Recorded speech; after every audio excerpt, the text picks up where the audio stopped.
You're listening to Life, the Universe, and Everything Else. Today on the show, facts that have changed since we left school.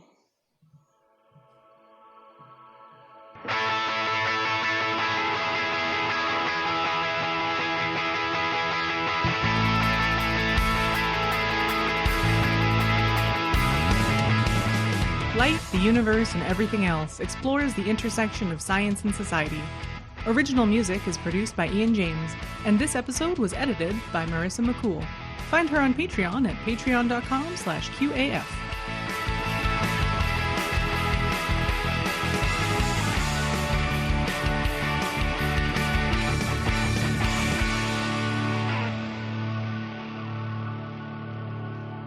Hi everyone, my name is Ashlyn and I will be your host today. With me I have Lauren Bailey. Hello. Jem Newman. Hello. Laura Creek Newman. Hi there. And special guest Marissa McCool. Hello again. Yay! We have all come together today to share some of my favorite things, which are things that have changed that you might not have realized changed. It is always fun to look up the list of common misconceptions, another favorite topic of ours, but this one is just things that aren't exactly misconceptions, but maybe outdated data. Outdated things that I learned in school that just are, yes, maybe you learned them in school, but they're no longer correct. We're going to have a quick discussion of a bunch of different things, and hopefully it'll be a good time. First up, we have Lauren with one of the classic I learned this in school.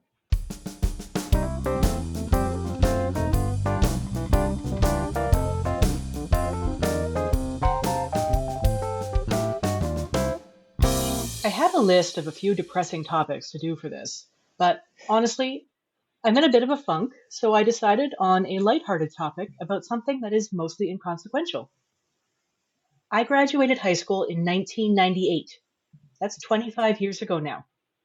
But I'm going to talk about something I learned in grade 2 or grade 3 about how our taste buds work. We covered some of the science behind this in episode 118, the senses. That was a fun one. We ate the berries that made everything taste sweet and everything. Go give it a listen if you haven't. All right. Who remembers learning the taste bud map? I do. I do. Definitely. Yeah. Okay. If you learned it when I did. Health class, I think. Yeah. If you learned it when I did, so that was, grade 2 or grade 3, so that was 1989. Yes. It showed the 4. Yes, there was 4 tastes back then. Flavors that the human tongue could detect. In regions around the edge of the tongue, there was bitter in the back, sour at the sides, and salty and sweet near the front. It was nice and simple. It was a bit of tasty order in a chaotic world. And I remember there was a lot of just so reasoning about why those zones were the way that they were. Like bitter toward the back of the throat so that you would cough it up if it was bad for you. I don't know, stuff like that. Yep. It's all It reminded me a lot of the Just So stories of evolutionary psychology. Mm-hmm. Yes. We have a conclusion. Now we need to make up a story to justify it. Right. Like most things we learned in grade 2, the science behind taste was radically simplified, as Jem said. And maybe everyone should do some further reading on basically everything our grade school taught us about human biology. To the surprise of absolutely no one who has ever tasted food, taste buds are not arranged neatly in blocks on the side of your tongue. And there's an entire 5th taste, umami. So where did that map come from, and why is it still being taught in grade schools? Is it still being taught? Yeah.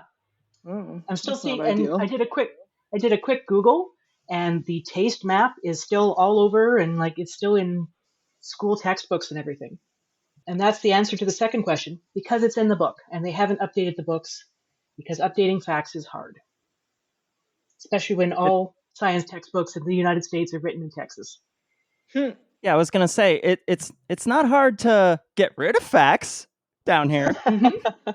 It's certainly very easy to do that. All you have to do is convince them that people like me are trying to indoctrinate their kids with, I don't know, masks. Yep. Yeah. Feathers. Evil feathers. The taste bud map is an oversimplified take on a nuanced 1901 paper by German scientist David Hennig. Hennig was working from the known fact that the edges and tip of the tongue have stronger sensitivity to taste, and he dripped stimuli in this taste belt around the edge of the tongue. He did not test for the umami, which was not known in 1901. It was proposed by Japanese chemist Kikuine Akita in 1908, and it joined the Western lexicon in a big way in the 1990s and early 2000s. When Headache wrote up his paper, he included a line graph of his measurements, and the graph plotted the relative change in sensitivity for each taste from one point to the next on the tongue. So these were not plotted against the other tastes. They were just plotted saying, this is more sensitive here. In the 1940s, a Harvard psychology professor named Edward Boring reimagined the artistic line graph plotting into the incorrect taste map that we know today. Boring's version also had no meaningful scale, leading to each taste's most sensitive area being sectioned off into what we now know as a tongue map. So it was because they took slightly nuanced science and went, oh, he's just saying it like this. They headlined it. So how do our taste buds work then? Your tongue is covered in tiny bumps called papillae. Go ahead. No one's looking at you. Touch your tongue. You can feel your tiny little bumps. I will not. Each of these... Talking to our listeners there, Ashlyn. Mine has a giant spike through the middle of it. So each of these papillae houses... papillae. I'm sorry, I'm real bad at my science names. Each papillae houses several taste buds, and these all work together along with the olfactory receptors in your nose to perceive how food tastes. Taste buds came about because our body has needs. Sweet could let us taste berries, which gave us antioxidants, and we could only gather foods. Bitter could give us a clue that something might be poison or rotted. It's a fairly well-known fact that cats can't taste sweet because they have no need for sweet things. I would refute this by how fast and how hard some of the cats I've had in my life have gone after Slurpees, but apparently it's science, and I'm not going to refute that without hard evidence. The average human adult has anywhere from 2,000 to 10,000 taste buds. We do lose taste buds as we age, which means that children have many more taste buds than adults. So that's also why sometimes kids won't like the taste of something because they have to get used to it because it's much more concentrated in their mouths. Of course, that sizes and numbers of taste buds, they vary from person to person because we're all unique. Taste buds inside look like peeled oranges. They have segments. And at the top is a taste pore, which is the opening that allows the flavors to come into contact with the receptors inside that are stored in these little segments. And these differences mean that although everyone detects the same 5 tastes, perceptions and experiences of these tastes vary because you might have different receptors in each taste bud for a different taste. So the same taste bud will taste bitter and umami, but it might be in different amounts. Also wild, there are 2 different cranial nerves responsible for taste perception that in the different areas of the tongue. So this one is mapped off. The glossopharyngeal nerve handles the one in the back of the tongue, and the cordia tympani, which is part of your facial nerve, handles the taste buds in the front. If our bodies followed the rigid taste map, damage to one of these nerves would cut off our ability to taste the corresponding flavor. So they've done tests where they've given taste tests to people who've had their cordia tympani severed, and they can still taste sweet. So that would debunk it right there. Yeah. Because the sweet was supposed to be at the tip of your tongue. Yeah, because the facial nerve is responsible for the forward 2/3 of your tongue for taste. And that makes sense because that's the part that is face. Yeah, and if you want to include like the sense of smell in there, which you mentioned earlier, then that's yet another cranial nerve, the first cranial nerve. Jem just did his big clinical skills exam yesterday, so he's got a lot of nerves on the mind. I've got a lot of nerves. Got a lot of nerve. Yeah. They didn't test us on cranial nerves this time. And cranial nerves was last OSCE, but I did score 100%. It's the only clinical exam I've ever aced. Do you know how many times I've had cranial nerves tested? Oh yeah, sorry. Laura put up with a lot of cranial nerve testing. She is a model patient. Laura, you're a saint. You know that, right? I do. I'm waiting for my monument. Thank you. All right, let's get back to the tongue. Yeah. Please do. Yeah, a little bit left. Our taste buds, they renew approximately every 10 days. Your tongue is your fastest healing organ, or among them. So, like yesterday, I burned my tongue on a molten piece of pan-fried zucchini, and it's already starting to heal. Yeah. In a few days, I will forget that I ever tried to wolf down lunch before a meeting I forgot about. I will do it again. Yeah, the tongue is not doing you any favors in changing behavior here. No. And also, if I take my tongue stud out for like 2 weeks, it will seal up. And that's gone all the way through. And I had my tongue pierced in 2007. I was going to say, like, it's been a long time for you, right? Like, yeah. So in conclusion, just like basically everything else I learned in grade 2 biology, a basic amount of deeper research. We're talking puddle deep here, folks. I read 4 websites, and it disabused me something I took as fact. Heck, just swishing a cup of tea around in your mouth will tell you differently from the taste map that we learned as kids. And maybe we should all apply that to all the other facts that we were taught as tiny children. Amen. Nice. Wonderful.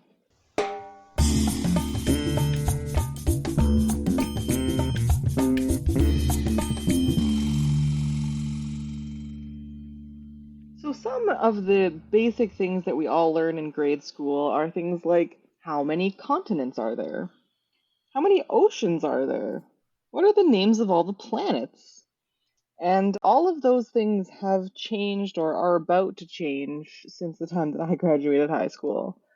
First, of course, is our beloved Pluto, axed low these many years because it was just not quite large enough. I just Googled Pluto, and I do think it's quite adorable that the little byline underneath, like for the search box of basic facts, says Pluto, our favorite dwarf planet since 2006. I thought it might say former planet. No, that's cute. That's a cute way to put it. It, of course, is the only planet with a giant heart on it, so obviously the cutest planet. It is slightly less massive than Eris, which I feel like is the biggest point of how it got demoted to non-planet. Because if it had been just like slightly more exceptional, like if we didn't have to add any others in order to keep it, I feel like we could have kept it, but we didn't. Yeah, it just became an exoplanet out of... I'll never let that go. Pluto is still a planet in my heart, but not in science. Moving on, how many oceans do we have? We have 7 oceans and 7 continents. It's 7 and 7 like the drink. Yeah, it's the 7 seas, right? The 7 seas. Also a very biblical number, so therefore we must go with Yeah. That's a good reason to make the oceans, for sure.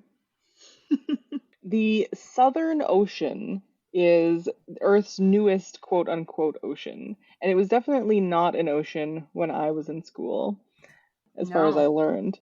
But I actually found it very interesting looking into this that the oceans are, I guess, more based in actual science than I expected, rather than just based in basically area. Because like they all essentially touch, right? What's the difference? Yeah. Why isn't it just one big ass ocean? That is what I always wondered. Right? I look forward to learning better. Yes, it blew my mind in grade school when I said, but they're all connected. Right. Why are they named different? There have been a lot of revisions to how many oceans we have, and there are sort of different agreements even now. 1 Earth ocean is common. 4 oceans or 5 oceans, not unknown. But the Southern Ocean has only recently been agreed that it both exists and should like get its own name. And it is based on the way that the currents and the ecology of the different areas of ocean interact with each other.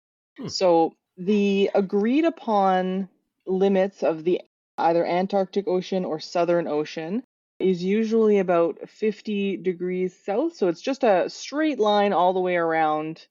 The actual limits of the way that the currents play out is like a little bit touch wavier, but it really does just encircle the continent of Antarctica with a special ecological niche because of the way that the currents sort of move around the continent.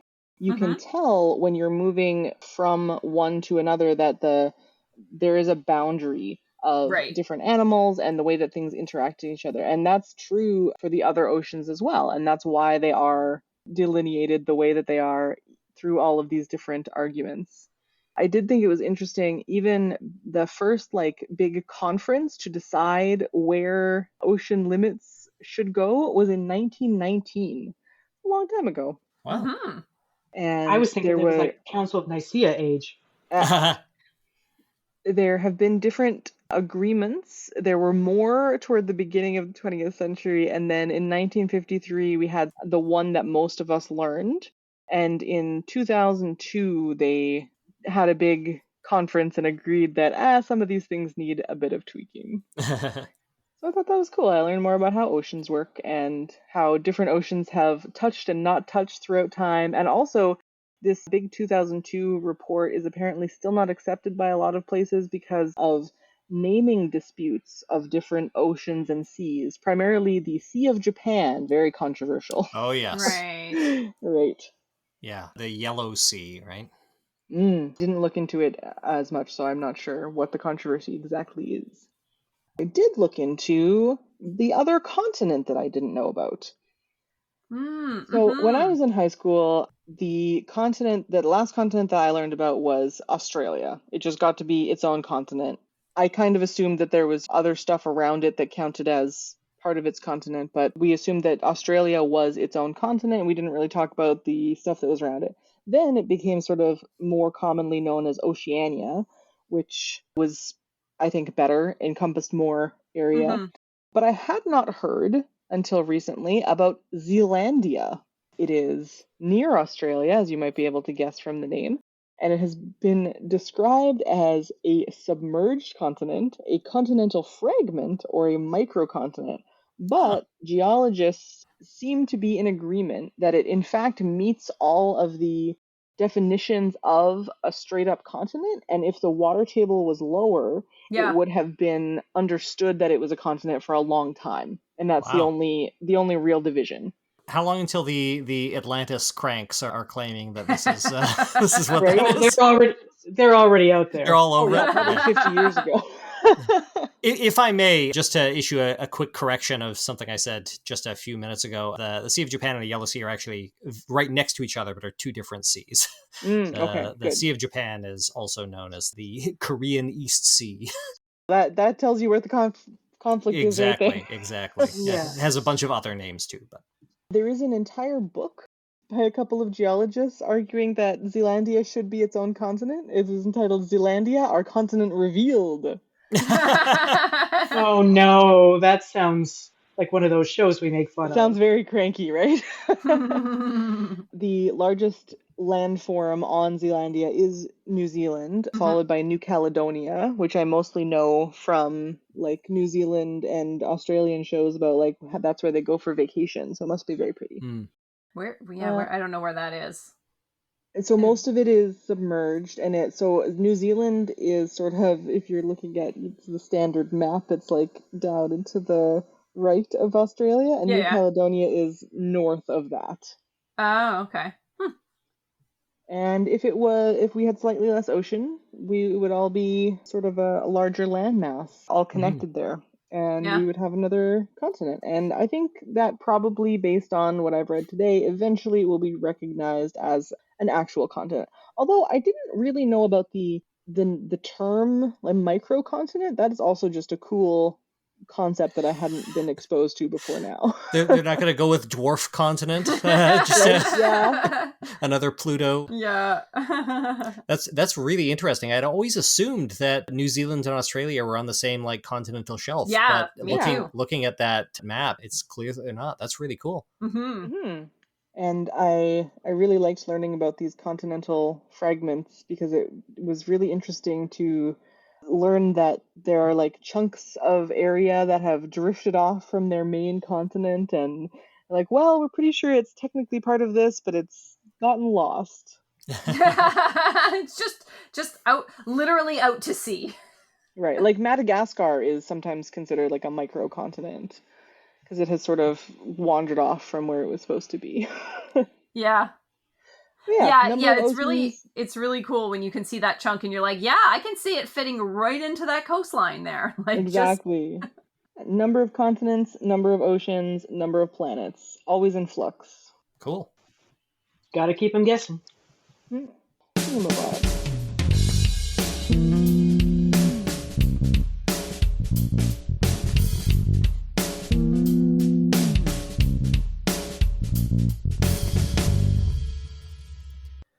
So I can take the next one, I guess. I would like to talk a little bit about medical screening guidelines.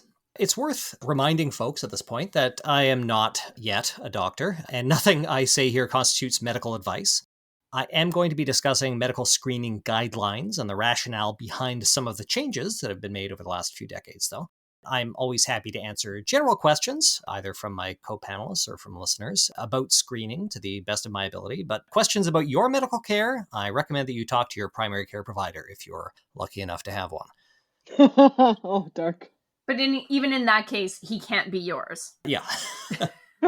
Okay, so screening. I'm going to start off with a question for the panel, and it's a deceptively simple question. What is a screening test? It is a test that you would perform in the absence of symptoms. Very good. So a screening test is specifically a test that aims to detect something, so in this case a disease, in an asymptomatic individual, and I'll add a second caveat there, an asymptomatic individual with an average risk. That is to say, they have no particular risk factors or protective factors to speak of. So you can argue that second point about whether it's still a screening test if you're just doing it because somebody's at higher risk. But generally speaking, asymptomatic with average risk. What would it be called if it was an asymptomatic person with a high risk? That would be case finding, I think. Oh, interesting, because it feels like it should be screening as well. I'm gonna bet that a lot of times it is colloquially called a screening Sure. as well. Maybe something like a targeted screening. Yeah. And when you talk to your own primary care provider, they might use a variety of terms for something like that. It's like a distinction without a difference. You wouldn't tell a patient, you would tell a patient it's a screening. You're not going to say, well, you're high risk, so we're going to call it something else. Yeah, and in fact, the screening guidelines do stratify by risk, but generally speaking, screening is for asymptomatic people with sort of average risk, kind of. Although we always stratify by age, not always, but more recently, which we'll get to, which is in and of itself a risk factor. So it's murky, but yes, Ashlyn's point is the main one. Screening test is for folks who are asymptomatic, who we don't have any reason to believe have the disease. So that's screening. But if somebody has symptoms and you're testing for a disease because they have symptoms, then that's a diagnostic test. So if somebody comes in with abnormal uterine bleeding and you do an endometrial biopsy, that's a diagnostic endometrial biopsy, not a screening endometrial biopsy. So this is complicated, of course, by the fact that depending on the context, the same kind of test can either be a screening test or a diagnostic test. Some tests are only used for screening. Some tests are pretty much only used for diagnosis, but a lot of tests are used for both. So routine mammograms are screening tests, but a mammogram because you found a lump, that's a diagnostic test. Make sense? Absolutely. All right. But it's the same. Yep. If you're going in for that, it would be the same thing. Or the test itself is the same, but it is the either reason for it. Yeah, the reason is what makes it a diagnostic or a screening test. Very pedantic. Yes, but it's relevant. To medicine. Yeah, it is relevant for when we talk about screening guidelines. So with that in mind, let's talk about some cancer screening guidelines and how present recommendations differ from the guidelines that many of us grew up with.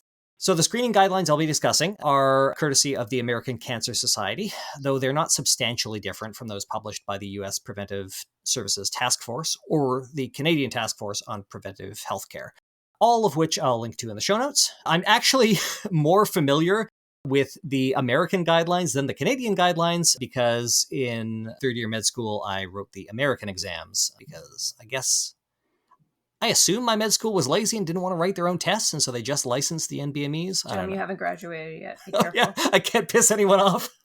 Okay, so let's start off with colorectal cancer. So I'm mostly going to be contrasting the guidelines from the 80s with the guidelines, the present guidelines, because a lot of these guidelines were first established in the 80s or shortly before then. It's a good point of comparison. So screening for colorectal cancer in the 1980s, the recommendations were that people aged 40 and over should have a yearly digital rectal exam. Or people aged 50 and over should have a yearly fecal occult blood test, which tests stool for blood that isn't visible to the naked eye or otherwise detectable, but they test for it anyway. So when you're 40 and older, you could have a yearly rectal exam. When you're 50 or older, you could either have a yearly rectal exam or a yearly fecal occult blood test, or a yearly proctosigmoidoscopy, which is a scope up the bottom.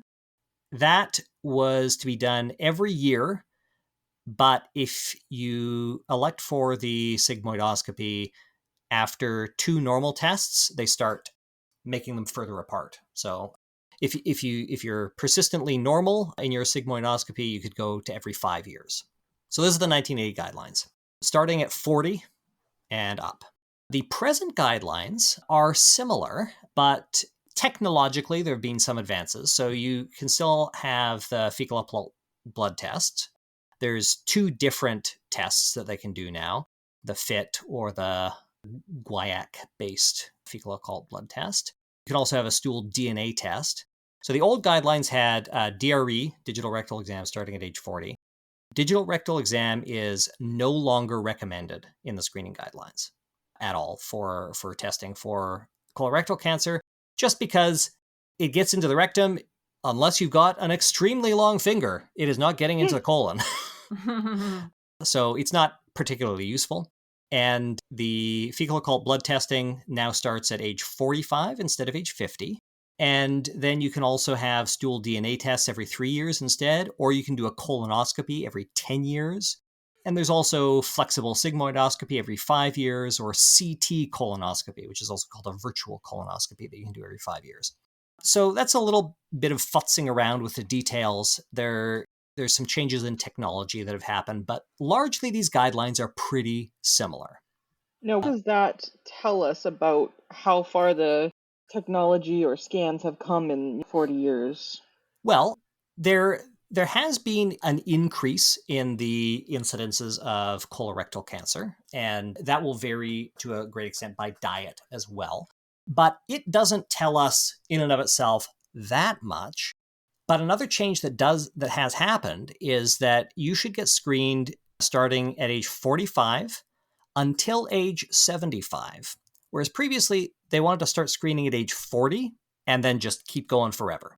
Also, previously, you would get screened every single year unless you were going for the sigmoidoscopy, at which point, if it keeps being normal, it's a very good test. It's not perfect, but it's very good. If it keeps being normal, you could space it out up to 5 years apart. Whereas now, you start at 45, so a little bit later. You end at 75, so you stop testing earlier. Previously, you just ended at death. Or when your insurance ran out. We are talking about American. It's adorable you think we have insurance. Ho, ho, ho, ho. I would not practice medicine in the United States. Different These were the 1980s guidelines. Yeah. And you also can do a colonoscopy every 10 years if you're normal risk. And the recommendations is that people over age 75 now, they can optionally be screened after a discussion with their care provider. And the guidelines are very clear. People over 85 should not be screened. Because the risk is higher than... We'll get into that in a couple minutes. I'd like to move on, if I may, to breast cancer, which has had some more substantial changes. So in the 1980s, the recommendations were that starting in high school, everybody with breasts should be doing a monthly breast self-exam. Then when you're in your 20s or 30s, you should be getting a clinical breast exam at your primary care provider every 3 years. Then starting at age 40, that becomes yearly. And then in your late 30s, you should get a mammogram for a baseline. And then if you're 50 and over, you should be getting yearly mammograms. And maybe starting in your 40s, depending on what your primary care provider recommends. That has changed substantially. So the current guidelines for both the United States and Canada are that mammograms should start, this varies a little bit between the States and Canada, but the American Cancer Association recommends potential mammograms as early as 40. but yearly mammograms from age 54. And then for people aged 55 and older, they should have mammograms every 2 years with the option to continue mammograms every year if they want. And they should continue until the patient has less than a 10-year expected lifespan left. And if down here in America, if you can't afford insurance or to visit a doctor without insurance, thankfully you can go to Planned Parenthood where there will be no issues finding one or accessing one whatsoever. So in Canada, there is actually a specific cutoff recommendation for stopping mammograms, provided they've been normal, which we don't need to get into the weeds there. But it is worth noting, and I don't want to elide this, that routine clinical breast exams and routine self-exams are no longer recommended for anyone in any age group. They do not recommend. They produce too many false positives, right? You're stepping on my segment, but yes. You do it to everyone else, so fuck absolutely. you. Yeah. So that is a major issue. And then cervical cancer, where again we've had some changes, and for some of the same reasons and for some different reasons. In the 1980s, the recommendation was that everybody, all people with a cervix, 20 and over, should get yearly pap tests, or starting under 20 if sexually active. After 2 negative exams 1 year apart, you can do those less frequently, up to 3 years apart. And everybody 20 to 40 should get a pelvic exam every 3 years, and everybody 40 or over should get a pelvic exam yearly. Now the recommendations are that pap testing can be done every 3 years in those in their 20s, once they have become sexually active. In Canada, actually, I believe it starts at 25 now, not even 21. Don't quote me on that because I haven't looked that up in the last month. You can also get pap test plus HPV DNA testing or primary HPV testing, which is actually the preferred methodology in those 25 to 65, and that can be done every 5 years. So these guidelines, as I said, apply to anyone with a cervix who has ever been sexually active. If you have never been sexually active, or if you no longer have a cervix or never had a cervix, you don't need to get screened for cervical cancer. But if you do have a cervix and you have ever been sexually active, you should follow the screening guidelines, if possible, given the constraints of the medical system that you have to wrestle with. So, you could keep going over guidelines. We could even talk non-cancer guidelines, like for diabetes screening and like that. But in general, guidelines have been changing. And the big question that Ashlyn has been prompting me with and then answering themselves because I was refusing to answer is why the change? So it used to be recommended basically that if there was a screening test, everybody should be screened for everything, basically.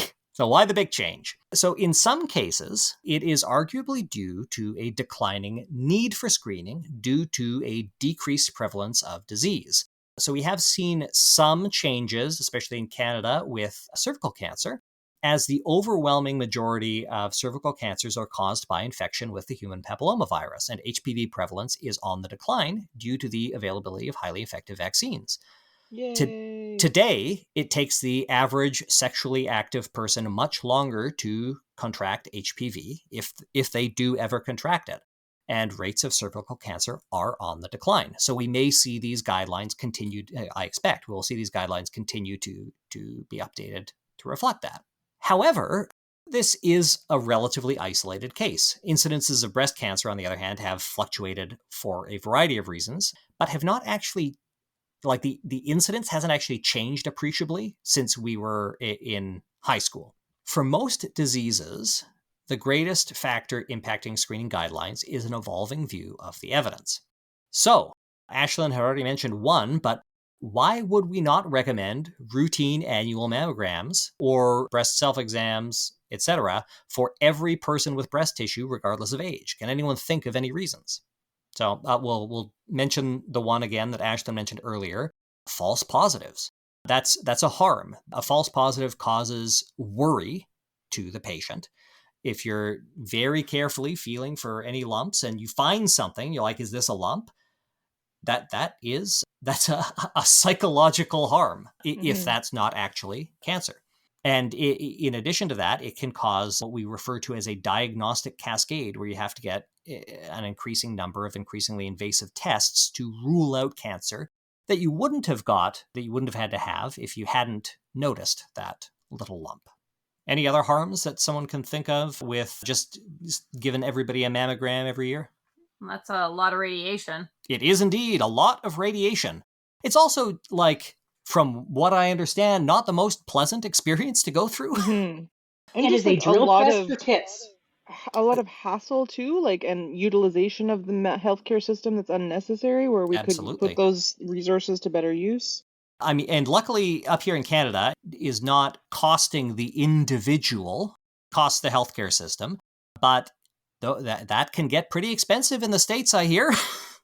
I have no idea what you mean. It's not like I had to pay $100 deposit just to see my doctor for a checkup recently, and that's just a deposit, not the whole bill. My God. I truly can't imagine. Wow. So when are you moving up? Yeah. Right. Depending on how it goes next year, maybe very soon. Fingers crossed. There's an ophthalmologist named Dr.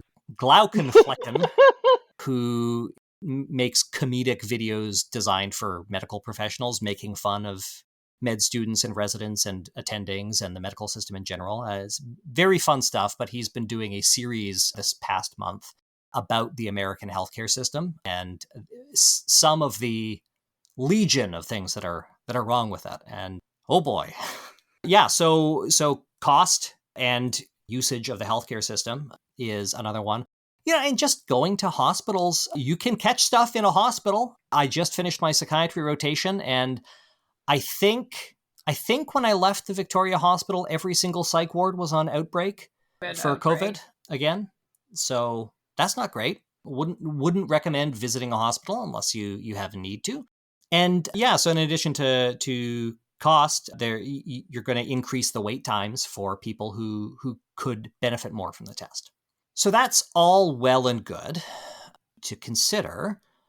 But even if you are super selfish and you just wanted to use all those yummy, yummy resources yourself, and you can afford to pay for all of these tests, and you didn't mind getting all of those doses of radiation, or if we're talking other kinds of testing like sigmoidoscopies and colonoscopies, there's always a small risk of bowel perforation when you're screening for colorectal cancer. So you don't want to be sticking stuff up there unless you want to be really careful. You want to be careful at all times, and unless... Make sure it has a flared base. Yeah, you don't want to lose anything in there for sure. But just to keep in mind, there are plenty of things that we could do to optimize or improve our health and safety that we don't do because it's inconvenient. And being inconvenient is a major factor in a lot of our health decisions that we only acknowledge in certain circumstances. The example that I like to use is that of wearing a bike helmet. I mean, plenty of folks wear a bike helmet when they ride a bike. Not everybody, certainly. I do. But very few people wear a bike helmet when they walk to the store or even when they walk around their own home, despite the fact that it could very well prevent a traumatic brain injury if they happen to, say, spill some orange juice on the kitchen floor and slip and dash their head against the granite countertop. So we can ask ourselves if we wanted to consider whether it's reasonable to just wear a bike helmet at all times, how much time on average we would have to spend wearing that bike helmet around, just walking around your home, in order to prevent a single head injury. And that's not something that, as far as I know, has ever been studied or ever will be studied, I can imagine. But if I had to guess, it would probably be on the order of a century or more. You'd have to wear that bike helmet to prevent a catastrophic injury, just walking around for the average person. So what I'm saying is that you can argue that it might be objectively safer to walk around wearing a bike helmet all day, every day, just like you could argue that it might be objectively safer to do breast self-exams every month or every day. But it's probably not worth the trouble. And bike helmets are relatively benign to wear. It might increase your risk of probably some sort of like fungal infection or something if you're never taking it off. But bad. Yeah, it would be unpleasant, but it's relatively low risk. But it would be damn inconvenient. And that is one of the real considerations that we make when screening guidelines are updated. Again, the fact that we don't recommend routine screening, I want to emphasize this.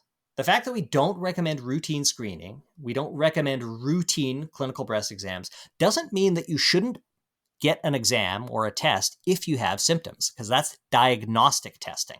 And that's very important. So, breast exams, self-exams aren't recommended anymore for anybody, despite the fact that they will occasionally find a lump that turns out to be cancer, but they're much more likely to turn up something benign, like a cyst or a fibroadenoma or a galactocele or an area of fat necrosis. And that will result in weeks or months of worry and a huge cost burden to either the individual or the system when you're getting your follow-up testing. It's fairly well established that a lot of these screening tests that were previously recommended on a regular basis for everybody, or at least for a wider variety of people, simply aren't worth it. Routine mammograms, contrasting them to breast self-exams, may or may not be recommended for you depending on your age group. However, if you do notice a lump in your breast, it is recommended that you see your primary care provider for an appropriate workup, because we're not talking screening anymore. Does that all make sense? Yeah. So that's screening. Yep. So we got to It's do a it little less bit than different. before. Yay. Yeah. Stop filling yourself up in the shower. Got it. Hey, I remember when that one you do came. you.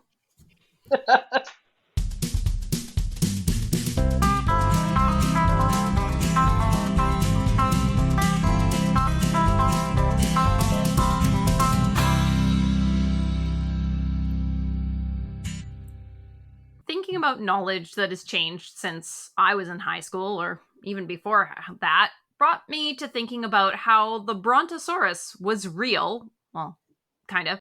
And then it wasn't. And now it is again. At least technically, but in some ways, maybe the jury's still out on that. So let's talk about the Brontosaurus. So I'm curious, when I say Brontosaurus, what comes to mind for all of you? The giant cow from Jurassic Park. Can I touch it? Sure. Just think of it as kind of a big cow. The Land Before Time. Yeah, the long neck from Land Before Time is what comes to mind immediately. Yeah, Well- absolutely. My paleontology special focus has a whole big list of what a Brontosaurus comes to, but I'm just going to say Apatosaurus. Lauren! I was going to say the Apatosaurus from Jurassic Park, but All right, we're getting there. For many people around our ages, I think those two media touch points, at least in our culture and part of the world, are probably what a lot of us think of. So it's the very, very large, long-necked dinosaurs that move slowly in herds and eat a bunch of foliage, the gentle giants of the Jurassic era, if you will. So just a bit of background here. The Brontosaurus itself was first named and, in quotation marks, discovered in 1879 by Othniel Charles Marsh, an American paleontologist. And he chose this name based on the specimen size, because the name translates to thunder lizard. And the first species that he found was the Brontosaurus excelsus, so the large or amazing thunder lizard, just talking about how big it truly was. Jem's going to I correct have to me say, right here. Thunder Lizard would be an amazing pro wrestler's name. Just saying. I'm sure there are dozens of metal bands named Thunder Lizard. There has to be. It is a great name for so many things. Especially if you stick Excelsior on the end. Yeah, I can't help but think of Stan Lee.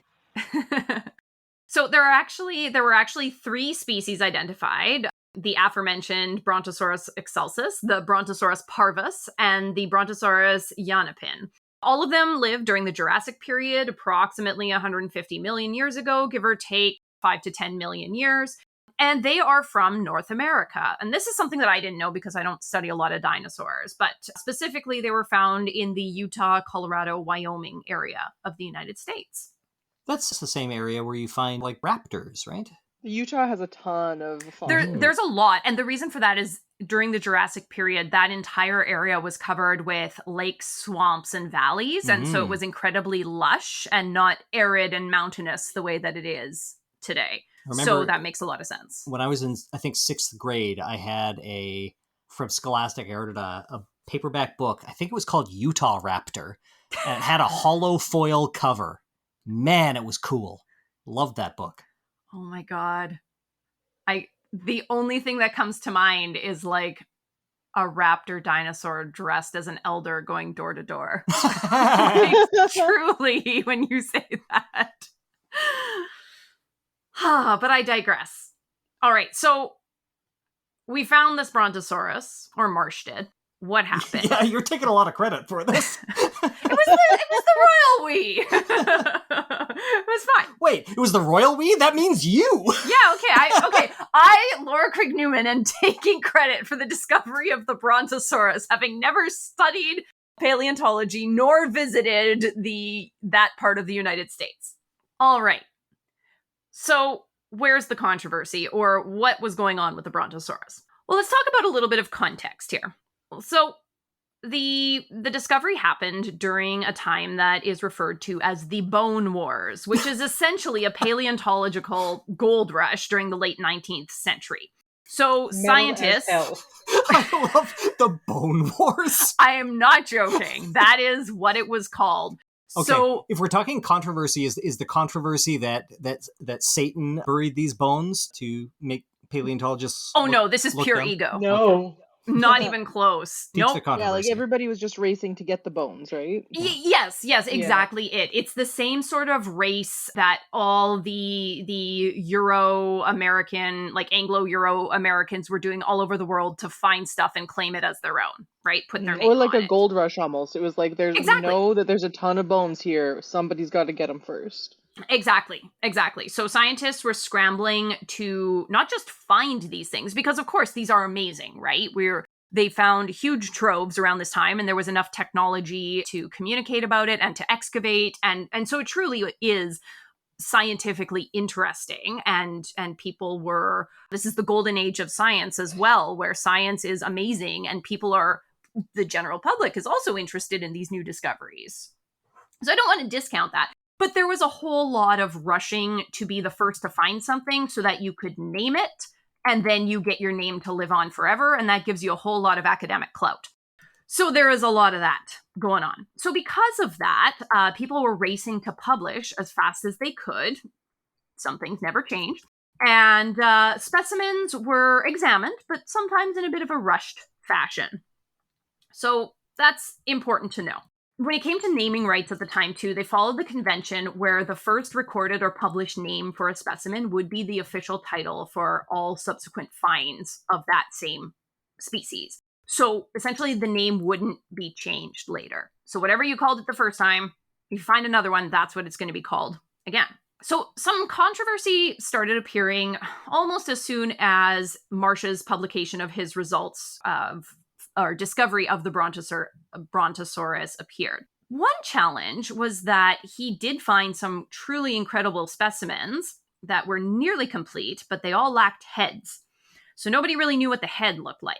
And of course, in a rush to present this new species and get his name on something, he decided to just substitute some skulls of other sauropods, often the Camarasaurus, when he was putting together skeletons or giving it to museums and that. Or he also would try to invent what the skull would look like based off of his speculation, or just looking at Brachiosaurs or Camarasaurus and kind of taking those things and just mishmashing them together to create what he thought a head would be, but didn't really fit.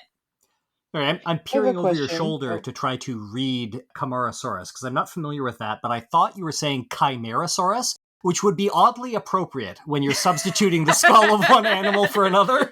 I mean, to be fair, these are much more related than your typical chimera, because Camarasaurus is another sauropod it's another sauropod. It's not in the same, it's a more distant relative to we're not talking like lion, snake, goat, and scorpion. No. I had also not heard of this thing, but it has like a really long, like giraffe-looking neck, but the rest of it is more compact than like your typical what you would think of, and it's like really chonky. Like the neck and head are really substantial looking. Yeah, and it's important to know too that what many of us think of as a sauropod is that Brontosaurus. We don't think of other types of dinosaurs that were built in that same sort of fashion. So we don't imagine that it might be chonky or that it might be shorter or longer or whatever, right? I don't know. At least I find that I'm challenged that way when I see something. Mm-hmm. Oh, I wanted to ask something, Laura. Yeah. Do you know why there was the phenomenon of them finding them all without heads? Like, were the heads just more dissolvable? Like, what happened to the heads? I don't know. Okay. And I did maybe not. you would know. No, like that's a really good question. I didn't do a deep enough dive into the discovery process to look into any theories Totally, or that makes anything. sense. I mean, with heads too, you have the upper skull and then you have the lower mandible and sometimes some other bones and stuff. So there's more bits, I guess. I don't know. And heads can get lopped off, I guess. I truly don't know. There was a revolution, and the dinosaurs invented the guillotine. There were dinosaur guillotines. Yeah. Yeah, we only found the dinosaur ruling class. Huh? Right. Yeah. Okay. We need the proles, damn it. Yeah. Look down, hold your head that low. Love it. So this sort of mishmashing of skulls and that wasn't just in obscure places. This was in very well-known and respected places, including the Peabody Museum at Yale University and such. So it was what it was, but there was always controversy around it. So we need to think about it in this fact that people knew that there wasn't a head found, but there were heads on these specimens. And this was back in the day too, where they would actually put the bones on display instead of the casts, which is what we would see in a museum today should we go and see a skeleton on display. They would have to learn to cope. Coping and the 1900s don't go well together, okay? I was making a pun, Laura, for later in your segment. All right, okay. I'm actually not going to talk about cope, but that's okay. Okay, so Marsh had many opponents because, of course, when there is a race to get as much ego stroking as possible, you're going to have a lot of enemies. And so one of his opponents was another researcher named Elmer Riggs, who was the one to question the separateness of the Brontosaurus as a genus. So remember, the Brontosaurus was published or identified in 1879, and it was published shortly thereafter. In 1903, Elmer Riggs published a paper claiming that Marsh's Brontosaurus was not, in fact, substantially different from the Apatosaurus, which Marsh had also found in 1877. So, remember that naming convention? So Riggs argued that because the Brontosaurus was probably just an Apatosaurus, the Brontosaurus name was invalid because this new specimen should fall under the Apatosaurus category and not have its own new category. So it's really just a pedantic semantics thing when you think about it, but all he was saying is, oh, Marsh already discovered this. It's an Apatosaurus. We should just call it that. Brontosaurus is not a thing. So sometimes when we hear those sensationalized things of Brontosaurus didn't exist and we don't have any follow-up information, we might think, oh, it's a made-up creature. It's like, no, this was a real creature. It's really just a naming thing. Everybody with me so far? Yeah. Yep. These dinosaurs were very conscious of this when they were naming themselves. This was very, very important to these dinosaurs. Dino politics. And this, following this tradition and Riggs's argument, was actually largely agreed upon by the scientific community. So very quickly after this publication, within the paleontological community, Brontosaurus became a synonym for Apatosaurus and more of a colloquial synonym. It was not used in scientific circles. So why did we talk about it for another 100 years, right?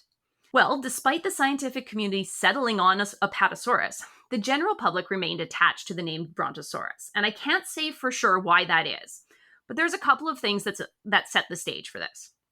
First, the Flintstones. Not Thunder quite. Lizard. It goes before that. The first thing is that Riggs's critique of Marsh's paper was published in a lower profile academic journal than Marsh's initial paper. And just like today, this means that it's not going to receive the same coverage as the first paper. The bigger the journal, the more press coverage, the wider the spread of the information. And you add to that, retractions or corrections never get the same spread as the initial result.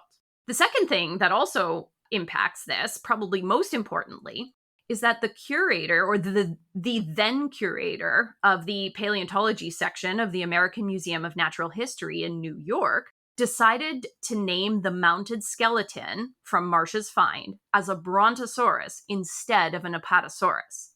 Thus, he legitimized the name for the public who would visit this museum. So he was a scientist, and he purposely chose to go with the obsolete name. And so anybody who walked through this well-regarded institution and looked at the placard would learn that this skeleton is a Brontosaurus, and it entered the public lexicon.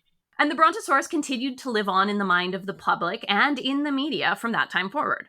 The first popular media appearance of a Brontosaurus was in 1914 in what is considered one of the first animated films called Gertie the Dinosaur, and Gertie was a Brontosaurus. Then in the 1930s, the Brontosaurus really took off. In 1930, Sinclair Oil introduced their sauropod-shaped logo and mascot, who was named Dino, and called him a Brontosaurus. Dark. What's that? It's deeply dark that Sinclair's, that their logo is a Brontosaurus. It's just like, when you think about it, it makes me shudder. My favorite thing about that is that do you remember the Dinosaurs, like Jim Henson sitcom? Yes. They were the Sinclairs, right? Because they were named after that company. Yeah, it is. All of the dinosaurs in the Dinosaur Show were named after oil companies. Mm-hmm. It's fantastic. Although, arguably oil is probably mostly plant matter and unicellular life rather than dinosaurs, but still. When you go to the Sinclair website talking about their Brontosaurus connection, they will talk about that. And they did change the name to an Apatosaurus down the line, but the first instance is always the one that sticks in someone's mind, right? So from 1930 forward, their advertisements included this dinosaur, and they put out other promotional materials, including dinosaur-themed children's books that had pages for Tyrannosaurus rex, Stegosaurus, Pterodactyl, and a Brontosaurus. They even had a Brontosaurus-shaped balloon in the 1963 Macy's Thanksgiving Day Parade, which made several appearances going forward. The 1930s was a big time for the Brontosaurus because it was featured in several movies, including in King Kong in 1933. And of course, as mentioned earlier, the 1960s Flintstones animated sitcom portrayed how useful brontosauri are in every aspect of life, from work to eating.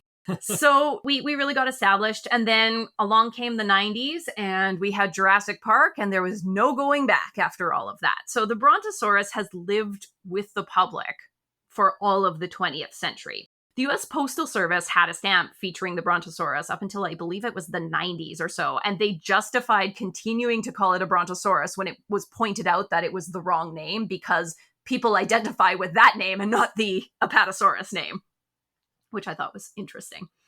And so even though Brontosaurus name was not used in scientific circles for pretty much all of the 20th century, that name never went away. And it was something that many of us grew up with as parts of our childhood. So it was probably a surprise for some people to hear that the Brontosaurus had been gone, but then came back in 2015. And so what happened there is in 2015, researcher Emmanuel Chop and colleagues published an extensive reanalysis of many Apatosaurus specimens that were originally labeled as Brontosaurus, and concluded that while very similar to the Apatosaurus and in a related family, the Brontosaurus specimens were sufficiently different from the Apatosaurus and thus deserved their own genus, moving the three Brontosaurus species back into their own genus, which sits alongside the Apatosaurus genus, both under Apatosauridae, I think, or something. I don't speak Latin and I'm not going to try. And hence, the genus of Brontosaurus, or our beloved long-necked dinosaur, was reborn. Now, I will say that not all scholars in this field agree with the results or the conclusions of this new analysis. But what they do agree on is that this analysis opens up many new avenues for research into these ancient creatures. So while the Brontosaurus might be finally getting its day, it might also not be finally getting its day. Was it a dinosaur? Absolutely. At the end of the day, maybe it's the same as the Apatosaurus, maybe it's not. There's a lot of information that we are going to be learning about it. But the Brontosaurus is a reasonable thing to keep in your lexicon and continue thinking of as something that existed. Cool.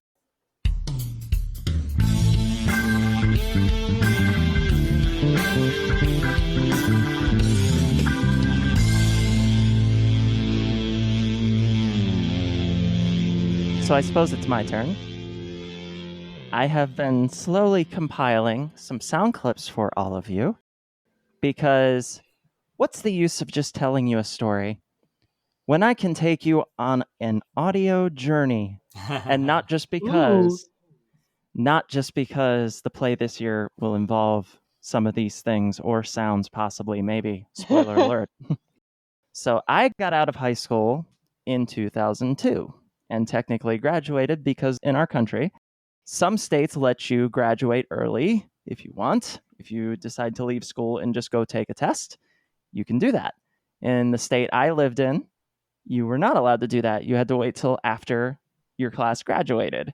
So I went to one of the states where you could, because high school as a visibly queer kid in the 90s and early aughts kind of sucked. Amen. So I was able to have some pretty cool jobs for relatively short amounts of time, right around the 2002 to 2007-ish area. And I wanted to talk about 3 of them. Most of the places that I have worked no longer exist. And that was because until 2015, every place I ever worked pretty much was retail. And now we have a button that does that, and I'm not saying that's better. I don't think it is, but enough people do that a lot of these places went bye-bye. Mm-hmm. So it wasn't just as simple as going to work. Around the time that I started working at these places, if you had to, say, call into work, you very likely didn't have a cell phone. You very likely didn't have a cordless phone. If you had a regular phone and you didn't hang it up correctly, here's a sound that anyone around my age or older might recognize. If you'd like to make a call, please hang up and try again. If you need help, hang up and then dial your operator. So, kind of get the idea of the sound nostalgia we're going for here.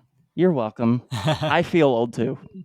It's super funny because there's a slight twang in the accent in that recording that is just different enough from the one that we had up in Manitoba. Ours had more of an English accent to it. If you'd like to make a call, please hang up and try again. This is a recording. Yeah. I can only hear it in Weird Al's voice now. Because of Albuquerque. If you'd like to make a call, please hang up and try again. Yeah, there's a certain section of that song that hasn't aged well, but I still remember most of it fondly. Oh yeah. And you would get into your change it. I did not know that. That's good to know. Yeah. Now, if you were fortunate enough to have a transportation of your own to work, many cars at the time didn't have a CD player or even a tape deck.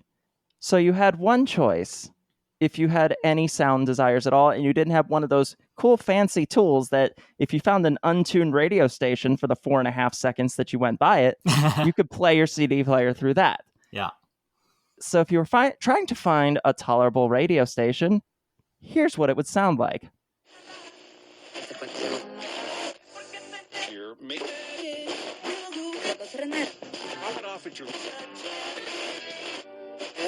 And you may or may not find something worthy of listening to by the time you get to work. The first place that I worked wasn't the king of video rental stores. I don't even know if it was a national chain. I do know that growing up, we had a store called Video Update that was taken over by, I want to say it was the number 2 or 3 company. Here's a commercial for that particular company around the time I worked there. Every day's a great day to rent your favorite videos, video games, and DVDs at any one of over 2,000 movie gallery locations. Movie Gallery. Play on. And if you worked at a movie gallery, you got to hear that approximately 17 times a day. No. Oh. Because something that will apply to all three of these places, you would think maybe at a movie store you could play movies or something recent that might be interesting and not the same 25-minute tape or DVD over and over and over and over again. And it only changed once a month. Yeah. And if you turned it off, you got in trouble. But I worked at Movie Gallery at 2 different locations. One of them has been since remade into, I think, a Chinese restaurant. The other, I don't know what it is. It sat vacant for so long that even 10 years later, the overnight return slot was still there. Wow. The second one, which definitely demonstrates being put out of business by the internet, nobody ever came in to rent actual movies. The second one, unlike the first one and the other places that I worked, had a back room with a curtain and one of those funny little mirrors. Uh-huh. So, the internet sort of made that completely obsolete. And we pretty much had to watch that the entire time because half the people who went back there would try to slice it open and steal the stuff anyway. And if you wanted to keep the rentable ones locked up, there were rentable and purchasable ones. There was a little magnet that was put up through the middle of it, and you had to have a fancy little magnet tool to pull the strip out so you could open it, because nobody in the world other than Movie Gallery had magnets. I left Movie Gallery shortly before it stopped being a thing in our area of central Pennsylvania where I was at the time. But when I was about 18, I had a girlfriend who had a job at probably the coolest place of these 3. And this commercial I will take you to now. Everyone on my list loves movies. That's why I go to Suncoast. They have the classics, sci-fi, action thrillers, holiday movies. At Suncoast, I got something for everyone. And, one thing for myself. There are over 10,000 great movie gifts at Suncoast, like Clear and Present Danger, starring Harrison Ford, Batman Forever, starring Val Kilmer, or the action thriller The Specialist. These and hundreds of other titles are on sale now at Suncoast. Oof. Suncoast, minus one very specific thing, was probably the coolest place I ever worked before I got to work in college football. That one thing, though, was a very big thing. And that was, if you worked at Suncoast, it didn't matter if the person bought a pack of gum or if they bought $300 worth of videos. There were 5 different things you had to try to sell them at the counter, and if you didn't ask all of them, you would get written up. Oh, no. Oh, those are the worst. I hate those scripts. You had to ask them if they wanted to reserve anything that hadn't come out yet. You had to ask them if they wanted to special order anything that they couldn't find. You had to ask if they wanted to purchase a gift card. You had to ask if they wanted the Suncoast membership, and you weren't allowed to take no for an answer once. You had to get it twice. Ugh. Oh. Now, all of those 4 I could deal with. The one that I eventually got fired for refusing to do was trying to get people using a credit card to let their credit card be subscribed to 2 different magazines. What? Yes. Wow. At the time I worked there, if you paid with a credit card, we had to ask if you wanted to use that credit card to get a free 8 issues of either Entertainment Weekly or Sports Illustrated. And it was one of those things that automatically renewed and was really difficult to cancel. I did not feel ethically good about trying to do that. Therefore, the fact that all my other numbers in the regard were above everybody else's did not matter because I didn't follow the script. Because what people really want when they go to a store is an automated robot trying to upsell them at every turn. Yeah. Absolutely ridiculous. And it's Used to work for a call center, can relate. Yeah. I remember when I was working for a restaurant many years ago, every time we answered the phone, we had this thing that we had to say. It was like, welcome to blah, blah, blah, home of the blah, blah, blah. Now with blah, blah, blah, pick up curbside and delivery. All of that before we could say, like, my name is so-and-so. How can I help you? Like, and I had so many people who were like, is this what so-and-so restaurant? Like, what did you even say? Because like, yeah, if I was calling a place, I would not want to hear all that shit. And then everybody would say it as fast as they possibly could. So then, like you say, Marissa, like they wouldn't get written up. And then it's incomprehensible. Oh, God. Those things are the worst. The worst. Yeah. Wasn't it great when they added that to drive-thrus too? Instead of just saying, how can I help you? Would you like to try X, Y, and Z today? Yeah. Like, no. And it like stalls you out. You have to think about it for a second. Like, wait, I wasn't expecting to have this first interaction. Well, and it's all like drive-through microphone audio is always so terrible. And like, so you, again, like you can't hear what the person is saying properly to begin with. So then you're trying to parse like, what? Cabbage? What? Sorry? Now, where Movie Gallery was able to find a niche market in central Pennsylvania, I explained. Where Suncoast found a niche market in central Pennsylvania had very little to do with what was in most sections. In the back left corner, and this was 2005, so this was not anywhere near as easily readily available as it is now, anime. That is where everybody from a good 40-mile radius came to get their anime.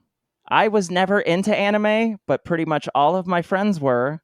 I even went to anime conventions, even though I have no interest in anime, because all of my friends did, and I tend to be into subcultures that other people aren't, and I tend to hang out with people who aren't into the subcultures I am, but are into certain ones that I don't care about, but if they're into that subculture, chances are I'm going to like them. Make it make sense. Autism is fun. So, when I was working at Suncoast, there was a certain media that was just being phased out to the detriment of some of the older folks who did not want to learn a new technology. I will now play a little bit of sound that anybody who had one of these may or may not recognize.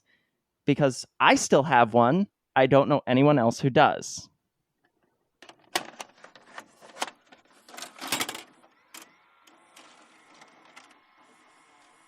Is that a VCR? That is a VCR. Yep. Could have been a beta. Oh, man. Beta was the superior format, and I will take that to my grave.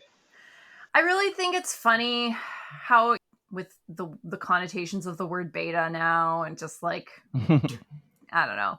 Yeah, it was always disappointing though when you would go to a friend's house and they had the movie that you wanted to watch, but it was beta and their beta machine was broken. That was always sad. The last place I worked was probably my least favorite. And I was just in the worst time to work there, in my opinion, other than when they were all closing down. This was 2006 to 2007. Right as Netflix was starting to get big, and we're just talking the mail-in. I worked for this place. Nobody has the movie I want. Hey, if it's on video, Blockbuster probably has it. I mean, we have over 10,000 videos. Wow. I'll watch these fast and have them back tomorrow, I promise. Relax. At Blockbuster, you can keep your videos for 3 evenings, so take home plenty. And use our 24-hour quick drop.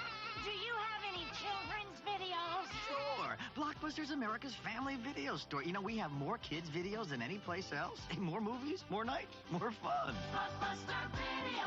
Wow, what a difference. Family friendly, which obviously meant no porn, but it also meant they would censor certain movies and not carry others, because America. This was the W. Bush era, which was, once again, a great time for a kid, obviously queer, hadn't figured themselves out yet, in the middle of central Pennsylvania. I worked at Blockbuster, and my favorite thing to do was reorganize the new release wall. There's something about organizing things in alphabetical order in space that just makes the neurodivergent hamsters in my head very happy. The reason I say it was the worst time to work there was not just because of Netflix, which Blockbuster refused to buy. So it's their own fault. Instead of buying Netflix, because who's ever going to buy movies through the mail, they tried to form their own Netflix, Blockbuster Total Access. If you don't remember this, bless you. It was the bane of my existence. I wonder. Sorry, Oh. Marissa. Did we get that here? It sounds like something. Maybe. I don't know. Remember, we only get 10% of what you guys get, so.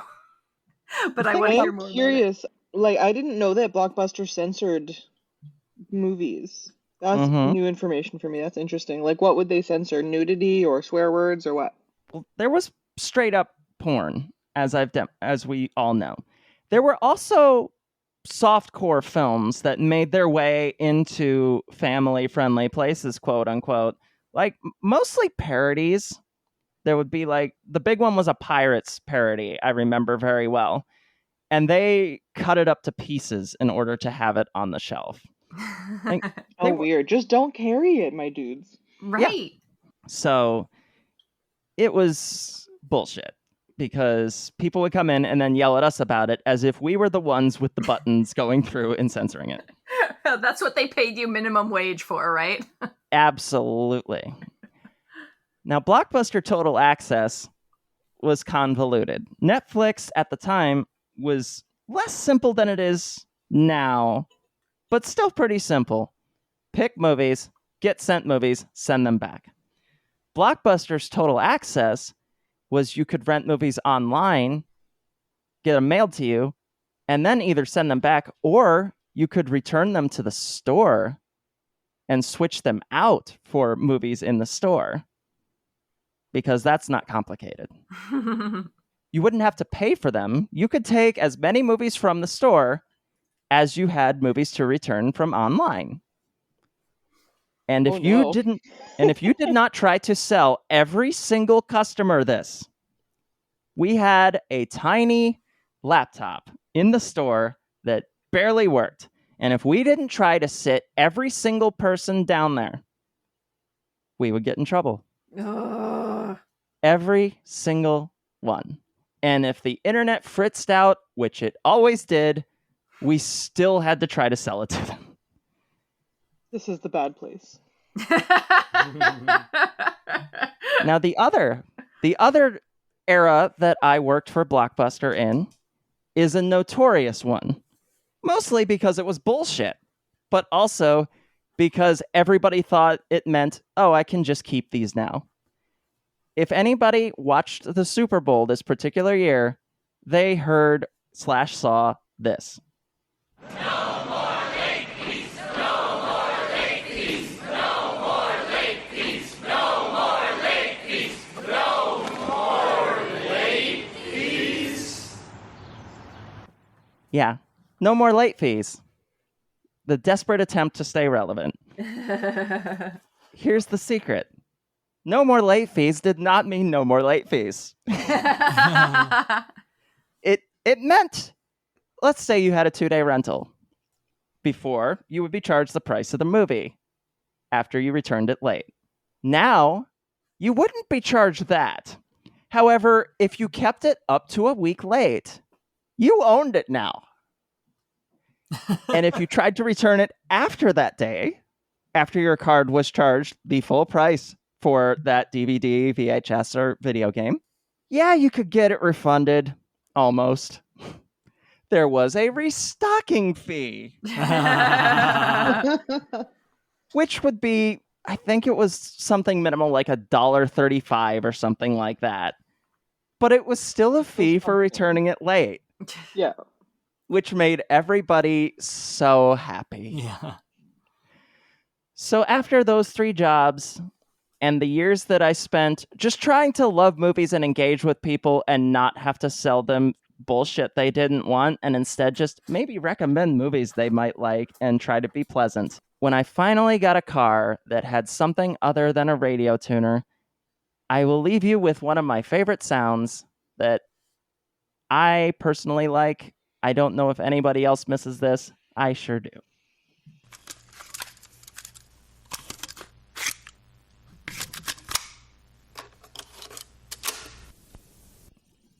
the tape deck and tape boxes, because cassette tapes, at least for me, I used to record off the radio, and I used to make mixtapes with one of those stereos that had a CD player up top and 2 tape decks on the bottom. Yeah. And there is an art to it. There was an art to making a mixtape. And I think that art is lost because playlists or even burned CDs just aren't the tangible same. Thanks, Marissa. Thank you.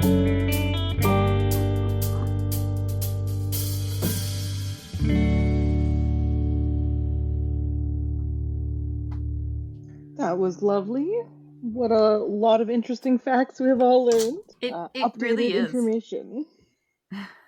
I'm just thinking now about all of the things, and your segment, Marissa, really brought it home. All of the things that were such a part of daily life, work, school, transportation, whatever, for us, and that my children just have no frame of reference for. Yeah, we took them to the mall today, and it was the first time we had been in a mall in like a long time. Well, aside from like the gimmicky mall.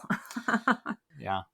Speaking of things that I were a daily part of our lives, I had a copy of Care Bears 2: A New Generation, which we owned because we had rented it from Jumbo Video and had it for weeks. And when we tried to return it, they said, it would be cheaper if we just made this a sale. And my dad said, okay. Time for a game of disappearing bears. That's that brought back so many memories. That was a very good impression. Thank you. Oh my gosh. Yep.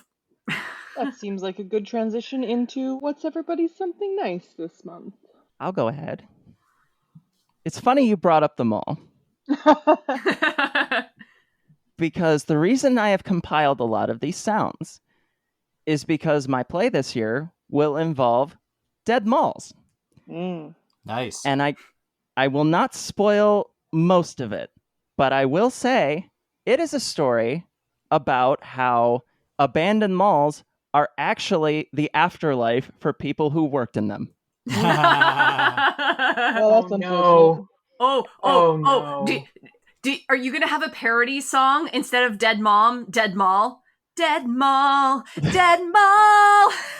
I don't know how I guess Beetlejuice is a fairly popular musical these days. It's very popular. Yeah? Okay. It was. It recently got some press.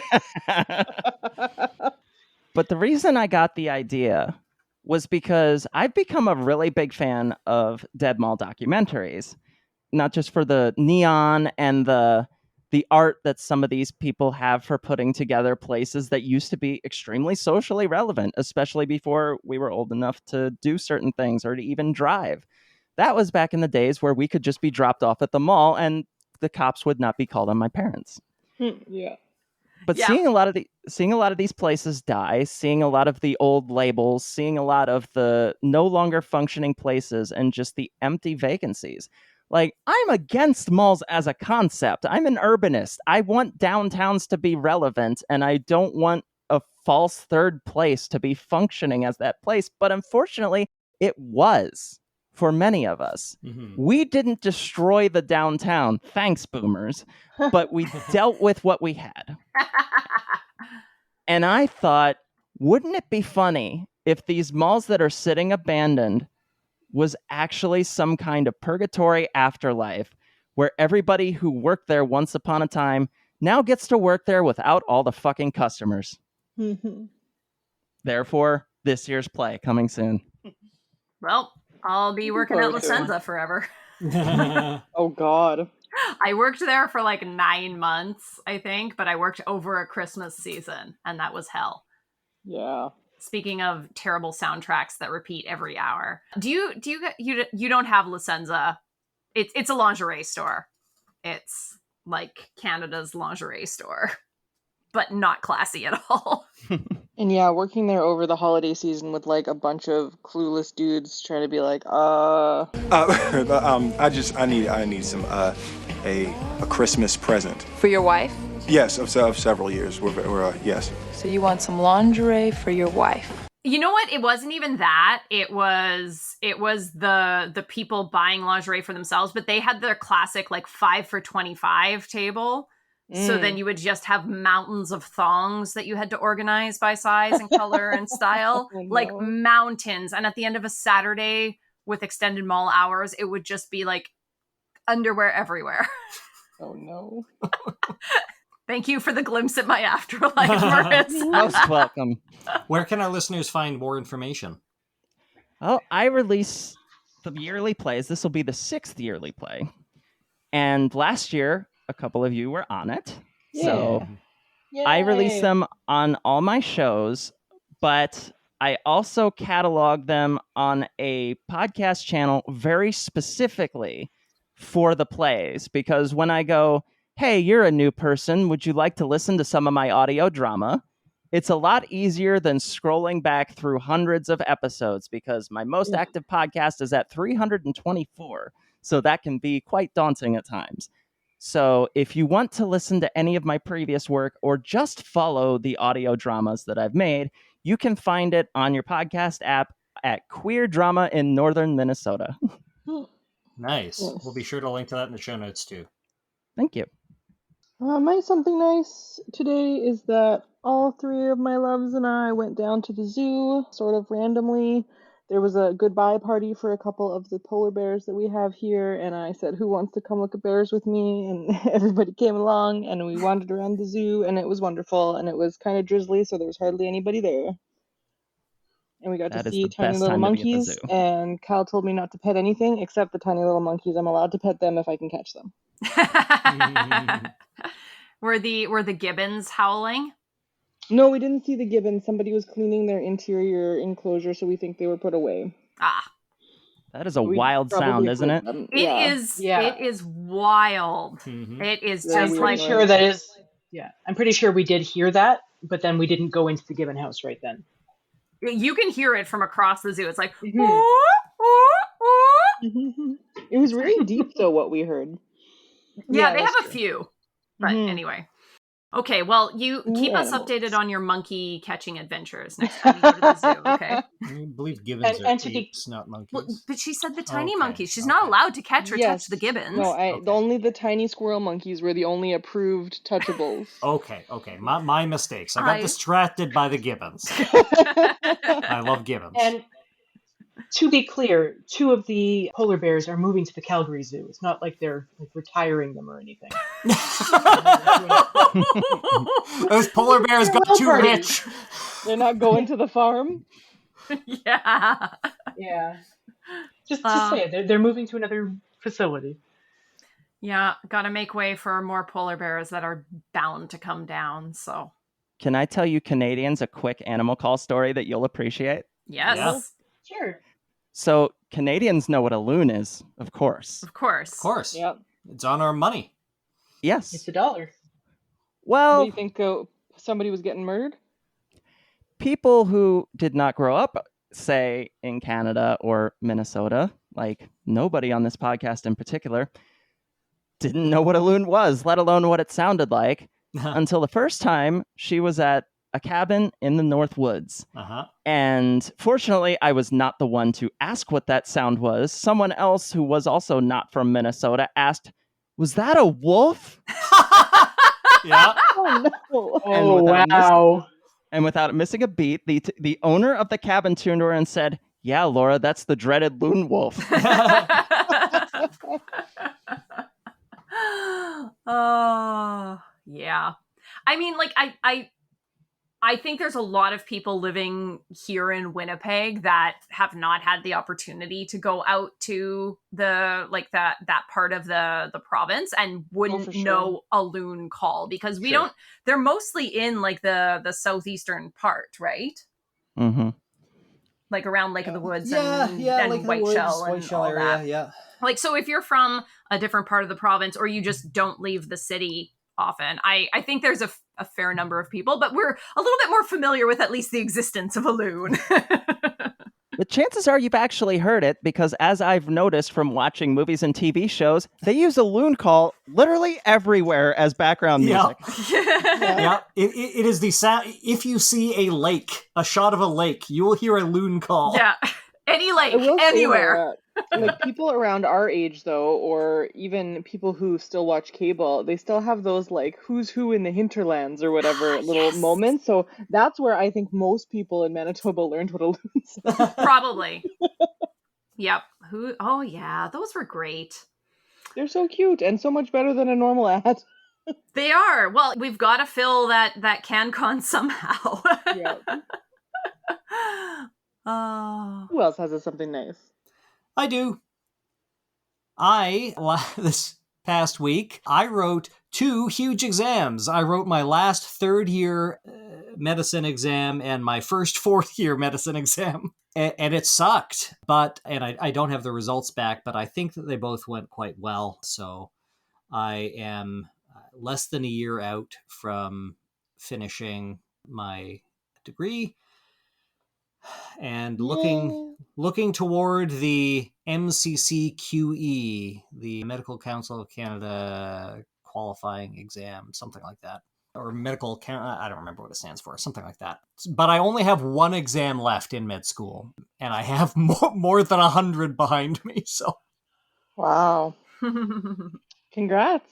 Thanks. That's feels good to actually to like look toward an evening with my family and think, I don't actually have to study tonight. Yeah, that's going to be really nice. Yeah. Okay. Last weekend, in what was supposed to be a 3-hour small project, Dave, with a little bit of help from me, replaced the back door to our house. It was supposed to be small. Those who have heard our whining about this 95-year-old house and how nothing is square and nothing is straight. I mean, none of us are straight either, but whatever. It was a monumental effort that included getting the only small-sized door in the west part of the city and putting the walls back on the floor. Building a new part to the wall. Putting the walls back on the floor, yeah? Yeah, it was supposed to be replace the door. It ended up being all weekend plus. It sounds like a rebuild the entryway kind of project. It was, it was make the back porch structurally functional again, so I'm not scared to walk in it. But now it's structurally functional, and we have a back door that shuts and locks, and our house actually has some security. Yay! Nice. If you're from my insurance company and listening to this, no, you aren't. But it's all fixed now. It's great. This is wonderful. That is a good feeling. We are going to be the cabin at the woods the whole time, getting updates every couple hours. Oh, hit another snag. Oh, hit another snag. Oh, found another disaster. Oh, this is harder than I expected. Yeah, it was a thing. But it's done, and Dave is a hero. Oh, that's wonderful. That's great. My something nice is that we got to go out last night and we went to a concert for a local Manitoba artist who is one of my favorite performers. We went to see Begonia. She is amazing. Her voice is just incredible to listen to. And it was a lovely, fun show, and it was a nice feeling. She's from Winnipeg. The Winnipeg music scene, I'm not a part of it, but I know that it's quite tight-knit. It's really homey. There's a lot of support for each other. And so her show was just really full of people who are from Winnipeg and like her in like a homecoming kind of way. And it was a great show. The music sounded fantastic. The opener I quite enjoyed too. That was Witch Prophet, R&B, hip hop kind of stuff. Really talented as well. And it was just a really lovely night. It was a concert that felt good, and yeah. So I will always recommend Begonia's music. Check her out. Yeah, the music Awesome. is Thank really, you. it's cool. It's a very different sound than a lot of popular music. And she is one of those artists where like she is just as good live as she is on the recordings. Like, and it's hard to believe like how talented a live singer she is. She really is, and just everything, and her band is fantastic as well. They all just work so well together and don't miss a beat, and super great. So let her get famous, I guess. She deserves it. Awesome. Yeah. All right. Well, thank you for joining me tonight, everyone. Yeah, thanks for coming on the pod again, Marissa. Thank you so much for having me, as always. Oh, I was just going to ask Marissa where people could find her and her work in the world, if she would like them to do so. I am on a lot of podcasts, and I produce and edit a lot more. You can find most of my podcasts at my Spreaker site under Marissa Alexa McCool. And if you just type Marissa McCool into your podcast app, a lot of them will come up. I also have, as I said, the catalog of my audio plays, which are my babies. Those I put the most amount of effort and mind power, and they take the longest, and they're just the most important art that I make. Queer drama at Northern Minnesota. Obviously, it only gets updated once a year, but those pieces of work are what mean the most to me. Awesome. Wonderful.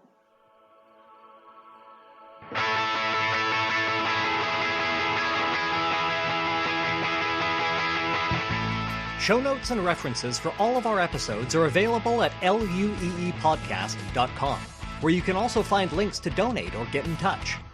If you'd like to support the show, the best way to do that is with a review on Apple Podcasts, or wherever else you found us, or by sharing this episode with a friend. Share it with a friend.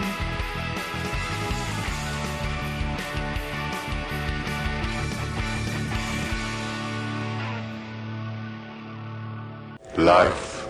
Don't talk to me about life. If you... I'm going to try and put a picture in the chat. I don't know if it'll work. Nope. That was quick. Well, it's a visual medium of podcasting. Sure. We'll edit that out, but There's an ophthalmologist named Dr. Glaukenflecken. Excuse me. Pure Diplodocus. Go ahead. No, it was just a joke. Never mind. Sorry. I was going to say, even after this whole segment, I will not remember which one is more correct. Well, just ask me. Happy that they both exist now, I guess. All you need to know is that if somebody comes up to you and goes, Brontosaurus isn't a thing, you can say, yes, it is, and just walk away and know that you're not wrong. All right. Thank you for that takeaway. Just tell them it's pure Diplodocus erasure. That's my favorite. So if you were trying to find a tolerable radio station, here's what it would sound like. Come on, sound. Work.